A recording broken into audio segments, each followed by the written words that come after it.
आदाब नाज़रीन, मैं सन्नी एजाज और रात के 9 बजे आप देख रहे हैं प्रोग्राम दिन भर। और दिन भर में क्या कुछ हुआ वो आपको हम तफसील से बताएंगे। शुरुआत हम सुबह से करेंगे। बाद दोपहर कुलगाम में 2 एनकाउंटर हुए। पहला एनकाउंटर मुद्रिगाम में हुआ और मुद्रिगाम के एनकाउंटर में एक फौजी एहलकार के मारे जाने की खबर आई। सुबह सुबह बताया गया कि फौज और मिलिटेंटों के दरमियान मुद्रिगाम में तसादम हुआ और उस तसादम में फौज का एक एहलकार मारा गया।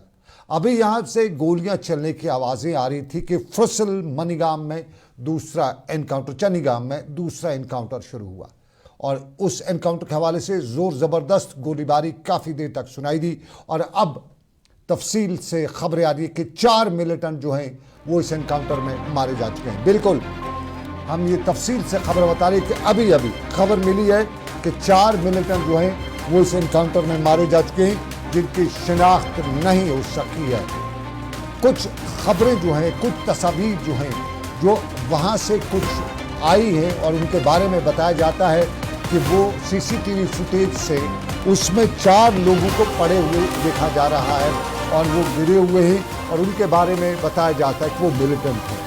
अगरचे सरकारी ज़राया से इस हवाले से अभी कोई तस्दीक नहीं हुई है, लेकिन बताया जाता है कि इस एनकाउंटर में 4 मिलिटेंट जो हैं वो मारे जा चुके हैं। सुबह मुद्रिगाम के एनकाउंटर के हवाले से खबर आई थी कि उसमें 2 पाकिस्तानी और एक लोकल मिलिटेंट के हवाले से अफवाहें चल रही थी और फिर चनीगाम के हवाले से भी बताया जा रहा था कि फॉरेन मिलिटेंट इसमें मौजूद हैं। उसी के बाद अब ये जो खबर आ रही है कि 4 मिलिटेंट जो है वो मारे जा चुके हैं। मज़ीद तफसीलात क्या है उस हवाले से हमारे नुमाइंदे जॉब पे लगे हुए हैं, काम पे लगे हुए हैं। क्या कुछ निकल के आता है वो हम आप तक पहुंचाएंगे और आपको नाज़रीन बताएं कि खबरें आ रही हैं कि 4 मिलिटेंट जो है वो मारे जा चुके हैं। और जो तस्वीर हैं जो सोशल मीडिया से लेके हमारे नुमाइंदे ने हमें वहाँ से अपडेट की है, उसके मुताबिक ये एक बाग का शायद एरिया लग रहा है और बाग में खुले में पेड़ों के नीचे 4 डेड बॉडी जो हैं वो देखी जा रही है।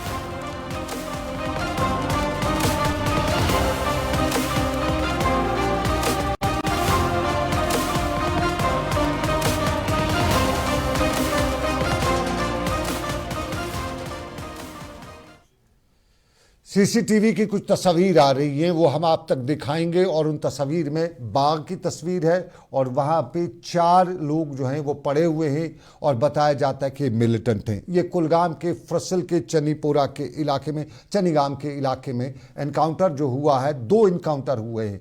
पहला मुद्रिगाम में जिसमें एक फौजी मारा गया और दूसरा चनीगाम में जिसमें बताया जाता है कि 4 मिलिटेंट हैं वो मारे गए। कुछ तस्वीर है, अगर आबिद हो सके वो तस्वीर दिखा दे आपको। तो ये तस्वीर जो है हमारे नुमाइंदे ने हमें कुलगाम से भेजी हैं और हमारे नुमाइंदे के मुताबिक एनकाउंटर जो है अभी भी जारी है।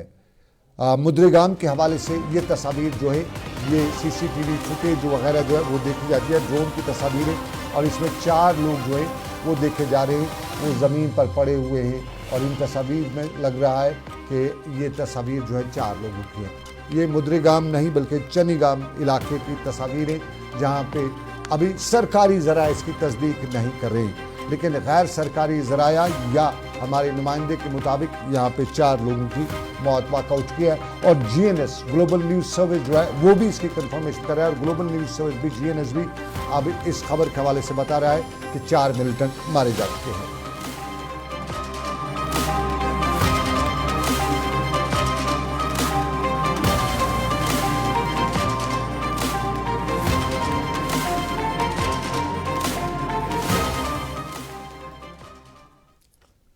एनकाउंटर में 4 की मौत, 4 मिलिटेंटों के मारे जाने की खबर। एक फौजी एहलकार भी मारा जा चुका है। लेकिन आपको नाज़रीन बताएं, वादी कश्मीर में हादसों से भी अमवात बहुत होती है और हम आपको सोपोर की आज की तस्वीर दिखाते हैं। और ये तस्वीर सोपोर में आज बाद दोपहर उस वक्त आई है जब सोपोर में हादसा हुआ है और ट्रैफिक हादसे में मोटरसाइकिल एक मिनी गाड़ी से जा टकराई और इसमें 2 नौजवान शदीद तौर पे ज़ख्मी हुए। क्रंक्शन सोपोर की तस्वीर जो है, ये सोपोर अस्पताल की तस्वीर है, लेकिन तस्वीर हम क्रंक्शन अस्पताल सोपोर की दिखाएंगे जहाँ पे ये सूरत हाल है। मोटरसाइकिल के परखच्चे उड़े हैं, 2 टुकड़ों में तकसीम हुआ है और यहाँ पे साफ ज़ाहिर है तेज़ रफ्तारी भी है। लेकिन सबसे इम्पोर्टेंट सवाल है रोज़गार ट्रैफिक हादसा को रोकने के सिलसिले में हर साल इंतज़ामिया की जानिब से दावे किए जाते हैं, वादे किए जाते हैं और वादी कश्मीर के 10 अजला में ट्रैफिक हादसा का सिलसिला जो है ये रुकने का नाम नहीं ले रहा है। साल 2024 में अब तक इन 5 महीनों में 724 ट्रैफिक हादसा रिकॉर्ड हुए हैं और इन हादसा पे जाने भी हादसा जो ज़ाया हुई है। श्रीनगर शहर हादसा में सरफरिस्त रहा है। 201 ट्रैफिक हादसा श्रीनगर में हुए हैं, 17 लोगों की इसमें जान चली गई है और 221 के करीब जख्मी भी हुए हैं। गांदरबल और बडगाम में इस साल इन 5 माह में 6 माह में 165 और 56 हादसा जो है वो हुए हैं और यहाँ जो मारे गए या जख्मी उनकी तादाद जो है वो 35 है। अनंतनाग में 116 के करीब ट्रैफिक हादसा इस साल रोनमा हुए जिनमें 10 अफराद मारे गए हैं, 112 जख्मी हुए हैं। कुलगाम में 48 हादसा हुए हैं, 18 की जाने गई हैं, कई जख्मी हुए। पुलवामा और शोपियां में 23 के करीब हादसा हुए हैं, 4 मारे गए हैं, 38 जख्मी हुए। बारामूला में 119 जो है हादसा पेश आए, 19 अफराद की जान चली गई, 116 जख्मी हुए। बांडीपोरा में 9 हुए और कुपवाड़ा में 8 हादसे पेश है। बांडीपोरा में 5 जख्मी हुए, कुपवाड़ा में 9 मारे गए, 36 जख्मी हुए। सोपोर हंदवाड़ा में भी जख्मी का यह हादसा का न थमने वाला सिलसिला जो है ये बराबर जारी है। इंसानी जायें ज़ाया हो रही हैं। लेकिन सवाल है कि ट्रैफिक हादसा की बुनियादी वजूहत बताते हैं तेज़ रफ्तारी है, कवायद ज़वाबित पर अमल करना नहीं है। हर रोज़ हमारा ट्रैफिक हुकाम जो है सड़क पर कवानीन की खिलाफ वर्जी करने वालों के खिलाफ चालान करती है, कार्रवाई करती है, लाखों रुपए के जुर्माना वसूल किया जाता है, मगर ये सिलसिला जो है ये रुक नहीं रहा है। आखिर इन हादसा की क्या वजह है? ओवर स्पीडिंग, तेज़ रफ्तारी तो सही है, लेकिन अक्सर जगहों से खबरें आ रही हैं कि हादसा की असल वजह जो है वो सड़क की खस्ता हालत है और दूसरा कि सड़कों पे कब्ज़ा है। गांव देहात में जिसकी ज़मीन वो आगे आगे खिसकता जा रहा है, अगर खेतों से सड़क जा रही है तो वो नीचे से खुदेरता रहता है और शहरों में कहीं पटरी बनाई जाती है, कहीं रेडी वाला चढ़ दौड़ता है और हादसा की सबसे बड़ी वजह यही है। हमारी वादी कश्मीर में सड़कें वही पुरानी हैं, उनमें कोई बड़ा नया सिलसिला शुरू नहीं किया गया। अब उन्हीं से गुजारा करने की ज़रूरत थी, लेकिन गुजारा करने के बजाय उन पर कब्ज़ा किया जाता है और फिर हादसा होते रहते हैं और इन पे अमल भी नहीं किया जाता है। लेकिन इन्हीं हादसा पर रोकने के लिए इंतज़ामिया कभी कभी कदम उठा लेती है। श्रीनगर में पिछले दिनों सरकार ने हुक्मनामा जारी किया था, बताया था कि पेट्रोल पंप से उसी को मिलेगा जो हेलमेट पहने हुआ होगा, 2 व्हीलर वाला। लेकिन उस पर कितना अमल हुआ आज वो किसी को याद भी नहीं होगा। ताहम राजौरी माफ़ कीजिएगा पुंछ की इंतज़ामिया ने एक हुक्मनामा कल शाम जारी किया और आज उस पर अमल भी हो रहा था। आज पुंछ के पेट्रोल पंप्स पर 2 व्हीलर्स को जिनके पास हेलमेट नहीं पहना हुआ था उनको पेट्रोल नहीं दिया जाता था। लेकिन याद करिएगा पिछली बार जब सरकार ने हुक्मनामा किया तो पेट्रोल पंप्स पे बहुत से लोग हेलमेट हाथ में लेके पहुंच जाते थे, पहनना हुआ नहीं हुआ करता था। तो ज़रूरी है उन सब लोगों को, उन बच्चों को, ख़ासतौर पे 2 व्हीलर जो है नौजवान चलाते हैं, स्कूल जाने वाले बच्चे जाते हैं, उनको ये बताना ज़रूरी समझेंगे कि ये हेलमेट जो पहनने के लिए होता है, कंधे पे लटकाने के लिए नहीं, दिखाने के लिए नहीं, क्योंकि हेलमेट से आपकी जान बचती है। ये एक अलमिया है और यहाँ पुंछ में लोग आज सरकार के इस कदम की सराहना भी कर रहे थे।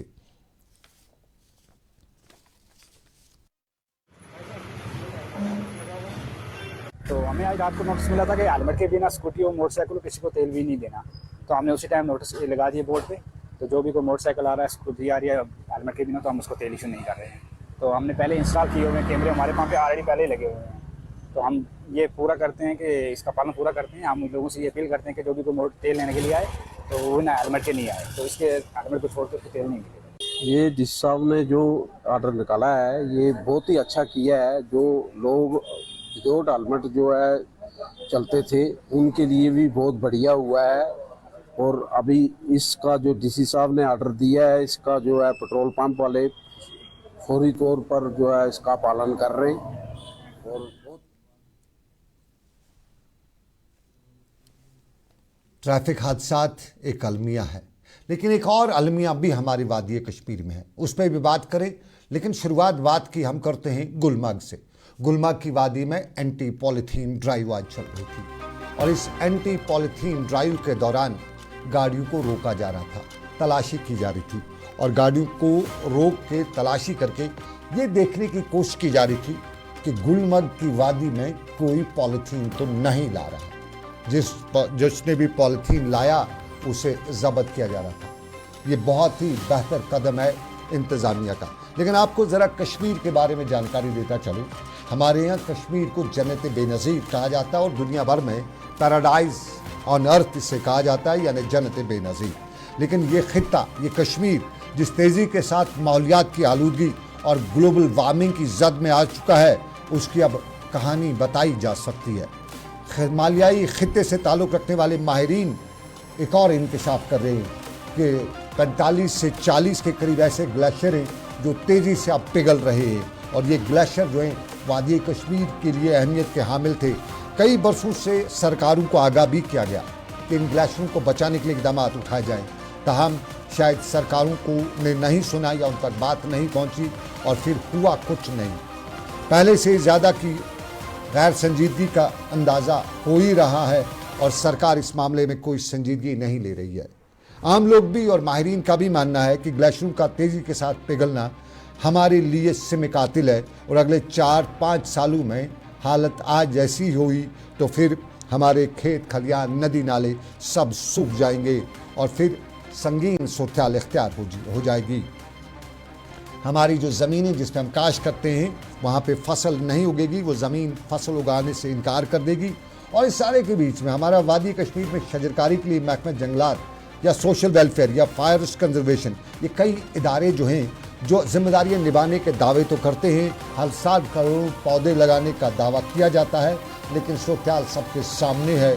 वादी कश्मीर को सबसे बड़ा ख़तरा माहौलियात से है और इस माहौलियात के पीछे की कहानी सबसे बड़े ख़तरे की पॉलीथीन लिफाफों की है, यूज़ एंड थ्रो प्लास्टिक की है। और ये जो यूज़ एंड थ्रो प्लास्टिक है, ये पॉलीथीन है, कश्मीर में कोई इसकी फैक्ट्री नहीं है, यहाँ ये बनता नहीं है, तो आता कहाँ से है? तो जो आने वालों पे रोक नहीं लगाई जाती है तो फिर कहाँ पे रोक लगाएगी सरकार?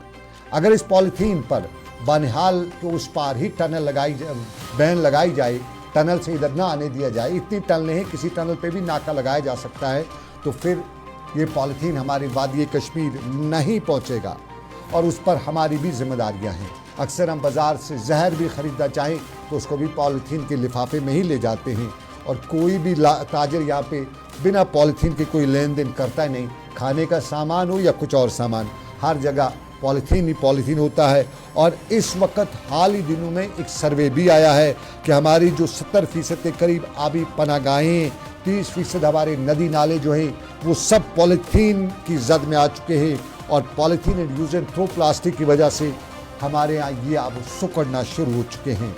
और फिर अगर हम हसास कौम होने का एहसास करें तो फिर हम ये कह सकते हैं कि हमें बचना है, चाहे सरकार ज़्यादा इक़दाम न उठाए, लेकिन हमारी भी जिम्मेदारी है क्योंकि सरकार हमसे है। अगर हम हैं तो सरकार है, तो शुरुआत हमसे ही होनी चाहिए। हम इस पॉलीथीन पे ना ख़रीदें, ना कारोबार करें, तो शायद हम अपनी वादी को बचा सकें, हम अपनी आने वाली नस्ल को बचा सकें।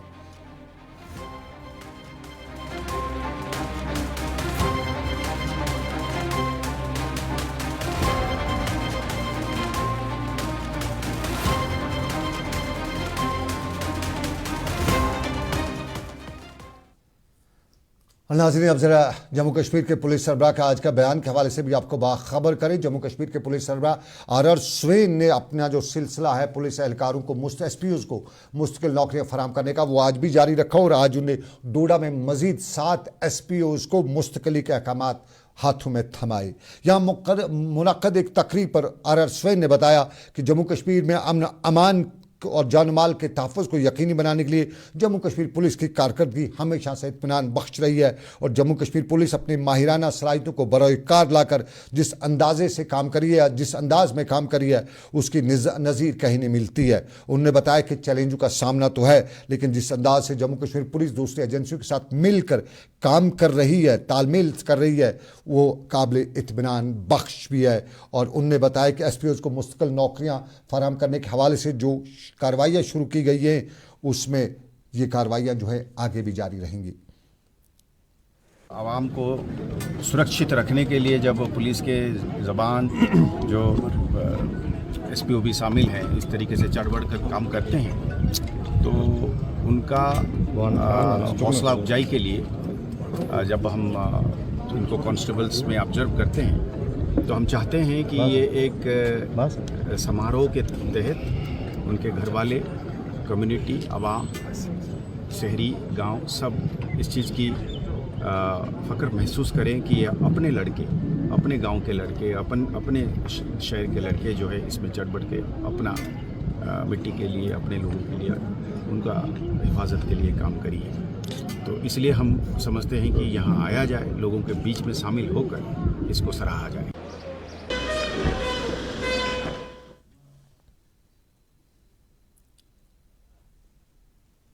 आप देख रहे हैं प्रोग्राम दिन भर सन मिजाज के साथ। एक छोटा सा तजारती वक्फा लेंगे, ब्रेक के बाद वापस आएंगे। कुछ और खबरें हैं, कुछ और मामलात हैं, लेकिन कमर्शियल ब्रेक के बाद। One by hand makes Atfar chili most refined. Turmeric is hand-picked. Every aroma of fennel is preserved. The intense sorting and cleaning makes the Atfar spices the best. Atfar spices keep your family away from any kind of adulteration. And we make sure your health is important for us. Fill your kitchen with Atfar spices and keep your family in best health and taste. Kashmir की वादियां और भी खूबसूरत लगती हैं जब हाथों में होता है प्याला ब्लैक मस्ती चाय का। ताजगी ऐसी कि हर लबों पे मुस्कान लाए, कड़क इतनी कि हर सुबह बेहतर नहीं बेहतरीन हो जाए। कश्मीर के असली चाय के दीवाने पीते हैं सिर्फ ब्लैक मस्ती चाय, आप भी पीजिए। जो लाए तेजपन हर एक निवाले में और मिर्च जो बनता है लज्जत के विश्वास और प्यार से। लज्जत का रेड चिली पाउडर जो लाए हर जायके में एक गजब सा तीखापन और बढ़ाए खाने का स्वाद दुगना। आज ही ले आइए लज्जत का रेड चिली पाउडर। बाथरूम की पाइप हो तो परेशानी, किचन की पाइप ब्लॉक हो तो परेशानी, ड्रेन भराई हो तो परेशानी, लेकिन अब हर परेशानी को करें बाय बाय। श्योरेट का ड्रेन क्लीनर अपने घर लाएं जो करे बाथरूम, किचन और ड्रेन की पूरी सफाई और दे आपको हर परेशानी से बड़ी राहत। श्योरेट drain cleaner, surety for super hygiene. हल्दी जिसकी महक और जिसके पीलेपन की चमक लाते हैं खेतों से सीधा आपके घर लज्जत का हल्दी पाउडर जो बनता है बेहतरीन कूलिंग ग्राइंडिंग प्रोसेस से, जिसके खाने में जाते ही लोग उंगलियां चाट जाए। सुनहरा जैसे लज्जत और आपका अटूट विश्वास, लज्जत का हल्दी पाउडर।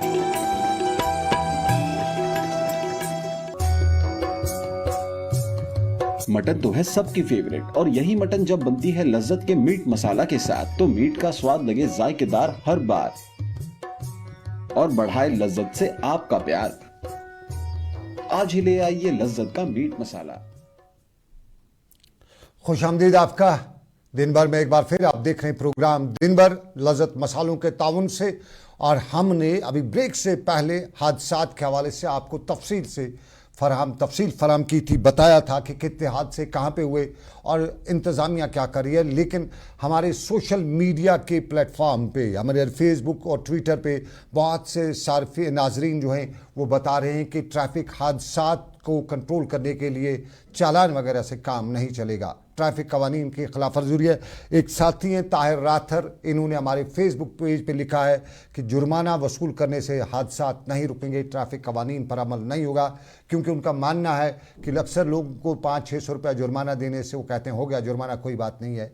लेकिन अगर उन्हें सख्त सज़ा दी जाए, उन्हें जेल भेजा जाए ट्रैफिक कवानीन की खिलाफ वर्जी करते हैं, तो फिर इंसानी जानें यहाँ पे बच सकती हैं। कुछ सख्त कवानीन की ज़रूरत भी है ताकि हमारे हादसा जो हैं वो कम हो सकें, क्योंकि अक्सर हमने देखा है कि बहुत से तेज़ रफ्तारी से गाड़ी चलाने वाले दूसरों को अपनी ज़द में ले आते हैं, और ख़ास तौर पे ये टू व्हीलर्स, मोटरसाइकिल वाले। कभी कभी तो हम आंखें भी बंद कर जाते हैं राह चलते हुए, क्योंकि डर की वजह से, वो इस वजह से नहीं कि कोई और वजह, हम डर की वजह से, और कभी कभी हम कान पकड़ लेते हैं, तौबा तौबा कर जाते हैं कि कैसे बचते हैं ये लोग। और श्रीनगर के बाईपास पे हमने अक्सर देखा है, वो सुबह के टाइम भी देखते हैं, हम शाम को भी देखते हैं कि श्रीनगर के बाईपास पर टू व्हीलर वाले जिग जैग करते हुए नज़र आते हैं। ख़ास तौर पे श्रीनगर के बाईपास पे हमने अक्सर देखा है। तो हमारी इंतज़ामिया से गुजारिश है कि उनके वालिदैन को भी ऐसे लोगों को सज़ा मिलनी चाहिए जो इस तरह के जिगजैग करते हैं, दूसरों के लिए हादसे का सबब बन जाते हैं।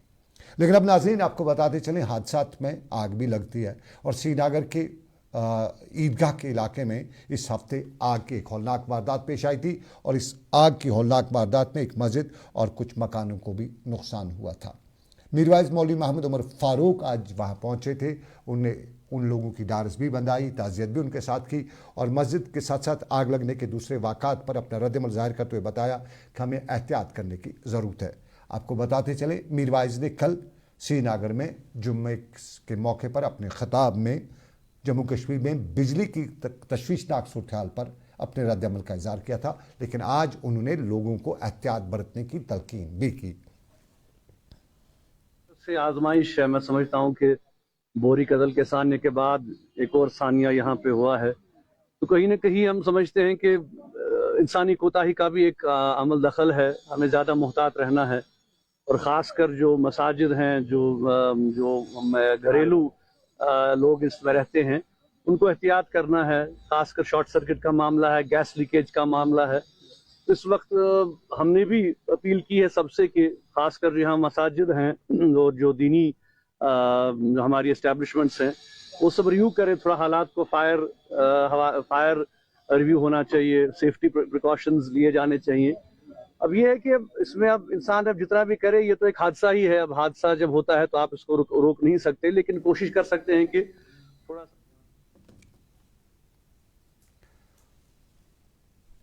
नाज़रीन, आप देख रहे थे प्रोग्राम दिन भर सनम एजाज के साथ। रात के 9:25 हो चुके हैं। अब आपसे लेंगे इजाज़त इस उम्मीद के साथ कि रब्बे कायनात की रही मर्जी फिर करेंगे आपसे मुलाकात। अल्लाह आपका मेरा सबका निगहबान हो। अल्लाह हाफिज़।